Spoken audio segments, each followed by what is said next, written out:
Hello again, and welcome to Leaders in Focus. I'm Anup, and with me are Samantha and Bibash today. We've got an amazing story for all of you about a chef who has been making waves in the culinary world. Exactly, Anup. We're talking about Chef Santosh Shah, and quite frankly, calling him a chef doesn't give him enough credit. This is a man who has changed the game for Nepali cuisine on the international stage. I'm so thrilled to talk about him. His life is such an inspiration. He started off in this small town in Nepal and is now a household name in London's food circle.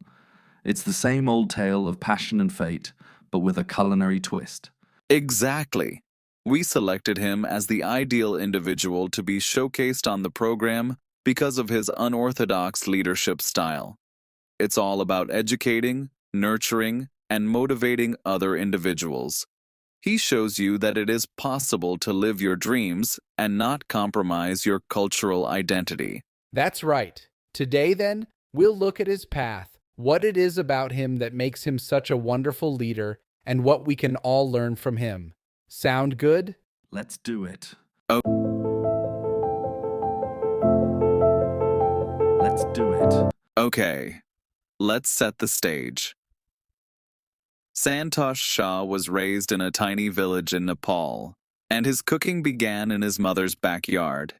He learned about the native ingredients such as the colocasia leaf, which has a spinach-like taste, when he was young. What's great is that he still employs those same elements to this day. He took those modest origins and transformed them into these really high-end gourmet delights. For example, he has his renowned tandoori octopus, which contains a colocasia leaf within. How awesome is that? It's great. And this. At the age of 14, he left home to be employed in a five-star Indian restaurant. Can you believe it? At 14? That's worthless. And he wasn't joking. He worked for 18 years, rising from the ground up. That is a big commitment. It is. It just demonstrates his work ethic. According to Shah, ND, he had this vision of being a renowned chef and never gave up on it. And all his hard work did pay off. Many people recognize him from MasterChef, The Professionals, which was on TV in the UK in 2020. He was a finalist, and he used his time in the spotlight to bring Nepali food onto the world map. Yeah. Yes, he made a big impact. He went beyond the mere contestant. He was a representative of Nepal. He had a clear vision and was very proud of his culture. The way he presented that was very effective, as it evoked unprecedented curiosity about the food of Nepal in the viewers. So let's talk about his style of leadership, because it is really interesting. He does possess such a strong belief system, famously announcing, "You inspire others by learning, not teaching." Nepali Times 2020. It isn't merely a slogan, it is a description of his professional life as evident in his risk-taking and prioritizing of knowledge over immediate profit. I love that. It completely shifts the paradigm from an hierarchical, outdated boss-employee dynamic. It's not being the manager who simply assigns, who just tells somebody what to do.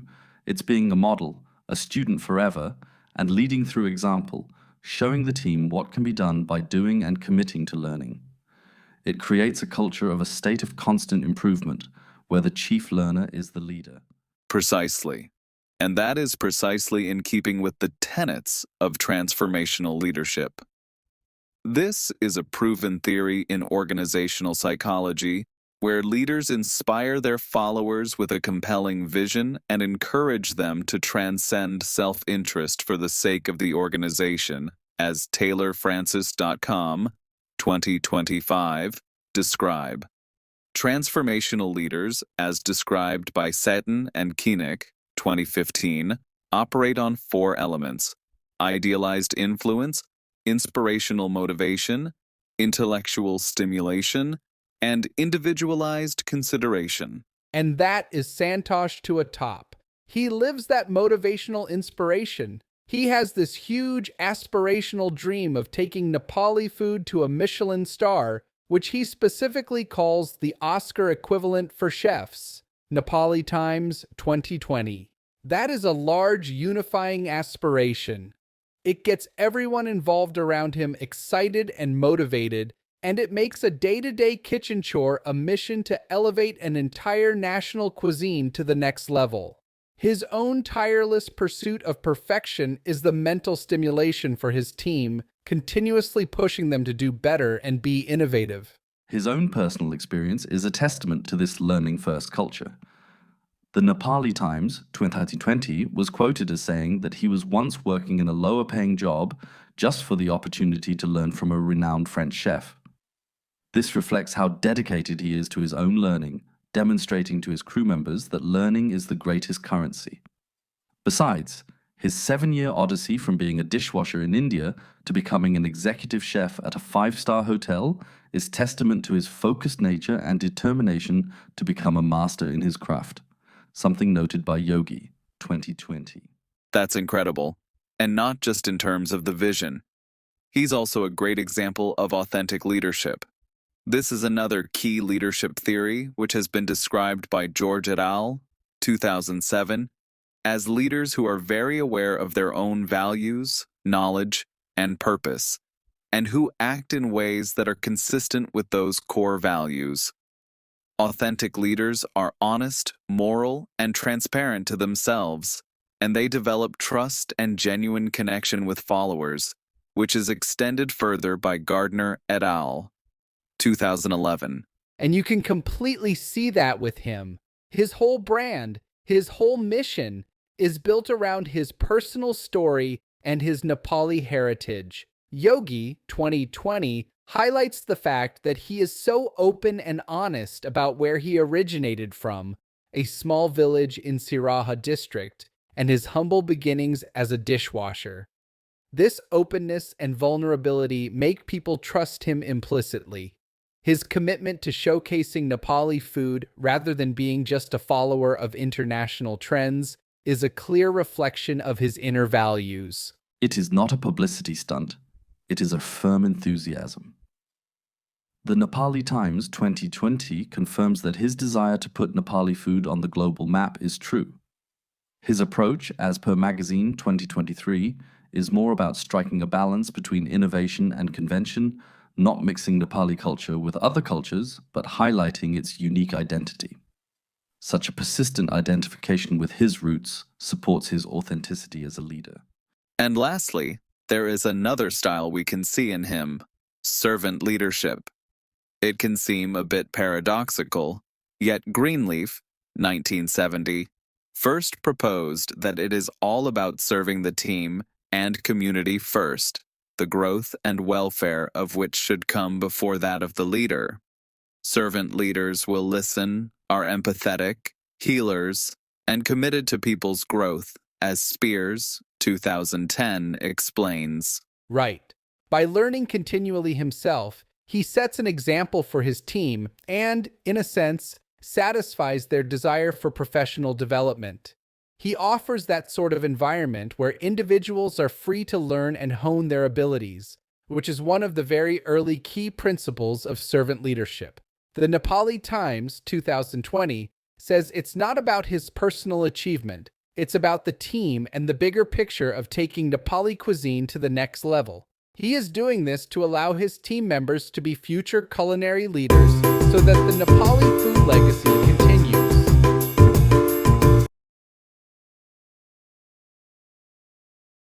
So what's the ultimate lesson from all of this? What's his enduring legacy beyond the kitchen? It's huge. His impact is far bigger than cooking delicious food or even competing in a contest. He's a powerful symbol of hope. He's shown that you can be from anywhere, from a small Nepali village, working as a dishwasher, and achieve worldwide recognition. This narrative is a huge source of inspiration for young chefs, especially those from Nepal and the wider South Asian diaspora, as it holds up a tangible example of success in the face of adversity, says a 2025 ResearchGate case study, 2025. And his story teaches an important lesson about leadership that runs counter to the conventional loudmouthed and pugnacious leadership stereotype. It's not always about being the loudest guy in the room or the most physically dominant presence. Sometimes leadership is quiet, obstinate hard work, making strategic bets, like giving up a well-paying job for a chance to learn, and, by the way, never stopping the process of learning and self-improvement. His achievement is an affirmation of the learning-oriented mindset. I think that's so true. He's a profound role model, and he leads others just by being himself and doing what he loves with such integrity. His embracing of his culture and sharing it with the world is itself an act of leadership, demonstrating the power of cultural pride and authenticity in a globalized space. No doubt about it. He's a reminder that leadership comes from a deep well of passion, an unrelenting need to learn, and the courage to allow the world to see your real story. You don't have to become someone else or wear a character to be a great leader. His journey shows that authenticity, coupled with a transformational vision, equals a formula for lasting impact.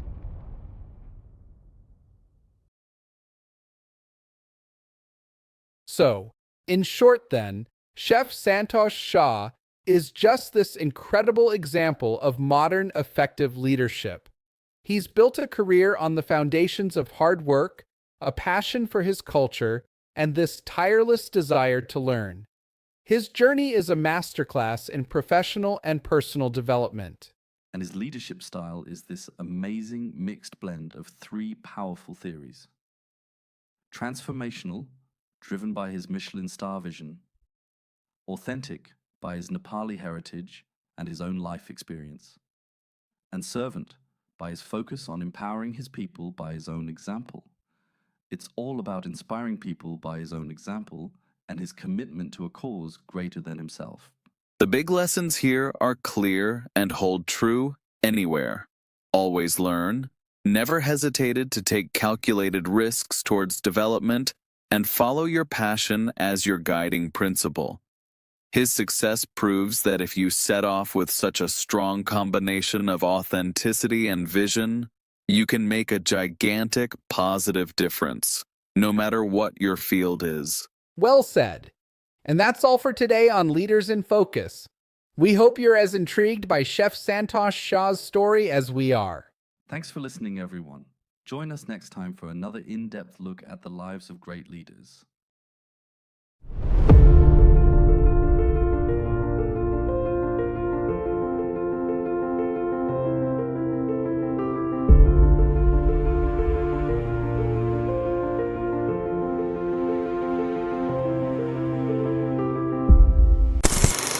Motherfucking design all right now.